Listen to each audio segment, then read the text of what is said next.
बिस्मिल्लाहिर्रहमानिर्रहीम। आज मैंने बनाई थी गाजर की खीर। मेरे चैनल पे न्यू रेसिपी है, आप लोगों ने ज़रूर ट्राई करनी है। बहुत जल्दी और आसान तरीके से बनने वाली रेसिपी है। तो चलते हैं हम अपनी रेसिपी की तरफ। चावलों को मैंने रात भर के लिए गर्म पानी करके भिगो लिया था। आप चाहें तो इसको 2 घंटे पहले भी भिगो सकते हैं। उसके बाद इस तरह हाथों से मसल मसल के इन चावलों को कर लें आप बिल्कुल बारीक। आप जैसे हाथ लगाएंगे ऐसे इनको मैश करेंगे ना, चावल टूटना शुरू हो जाएंगे। ये 2 से 3 टुकड़ों में बढ़ जाएंगे। और उसके बाद मैंने इनको फिर से साफ़ पानी से वॉश कर लिया था अच्छे से। अब जब गर्म पानी डालते हैं तो इस तरह का कलर हो जाता है। यहाँ पे ले लिया मैंने 2 किलो दूध और बॉयल होने के लिए रख दिया। जैसे बॉयल आया मैंने इसके अंदर ये चावल डाल दिए। चावलों को मैंने पकने दिया और तकरीबन जब रह गया 1.5 किलो दूध, तब इसके अंदर मैंने कश की हुई है 2 गाजरें हैं। हमने गाजर का जो कश करनी है ना, वो बारीक वाली साइड से करनी है, मोटे वाली साइड से बिल्कुल भी नहीं करनी। ये जो मैं अभी आपको चंक्स दिखा रही हूँ इस तरह के मोटे मोटे, इस तरह के मोटे मोटे बिल्कुल भी नहीं करने। ये खीर में बहुत अजीब से लगते हैं जब मुंह के अंदर आते हैं।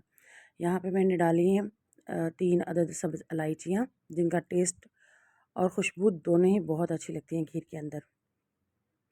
उसके बाद खीर को मैंने पकने के लिए रख दिया है और उसके बाद मैं इसमें अंदर डाल दी गाजरें भी।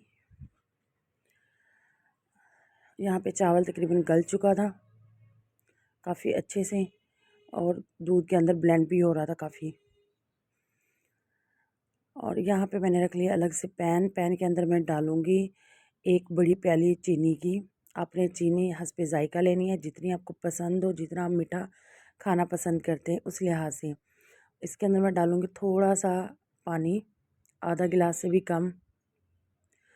और इसको हम कैरेमल होने के लिए रख देंगे एक साइड पर, जब तक चीनी अपना कलर चेंज नहीं करेगी। यहाँ पे मेल्ट हो रही है और आहिस्ता आहिस्ता अपना कलर चेंज कर रही है।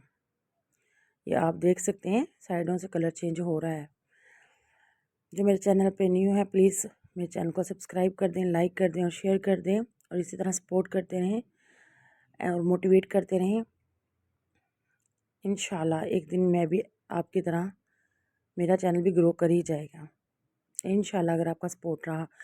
ये देखिए जी, कैरमलाइज हो चुकी है चीनी, आप देख सकते हैं इनका कलर बिल्कुल चेंज हो चुका है। अच्छा, जब आपने इसके अंदर चीनी डालनी है, बिल्कुल कैरमलाइज हुई हुई चीनी नहीं डालनी। साइड पे रख के इसमें थोड़ा सा पानी डालना है और फिर चूल्हे पे रखना है, फिर इसको थोड़ा सा पकाना है।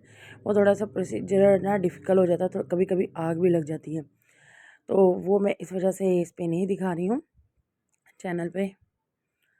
और उसके बाद ये कैरमलाइज हुई चीनी मैंने इसके अंदर डाल दी है। और जब इस तरह आप बनाएंगे खीर, आप लोगों ने बेहद रेसिपीज़ देखी होंगी, वो थोड़ा सा डिफ़िकल्ट करके बनाते हैं ताकि रेसिपीज़ की हर चीज़ आपको ना पता चल जाए। मैंने इसमें कुछ भी नहीं छुपाया, मैंने आसान और सीधे लफ्ज़ों में आपको अपनी रेसिपी बता दी है। उसके बाद खीर को मैंने कर लिया था मट्टी वाले बर्तन में ठंडा, और उसके बाद मैंने कर दी थी इस पर ये गार्निश। उम्मीद है आपको बेहद पसंद आएगी, आप ज़रूर ट्राई करेंगे अपने घर में। और सादा और सिंपल बनने वाली रेसिपी है।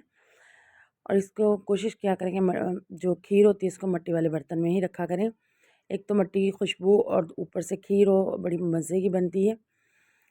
और मिलती हुई नई रेसिपी के साथ, दुआ में याद रखें।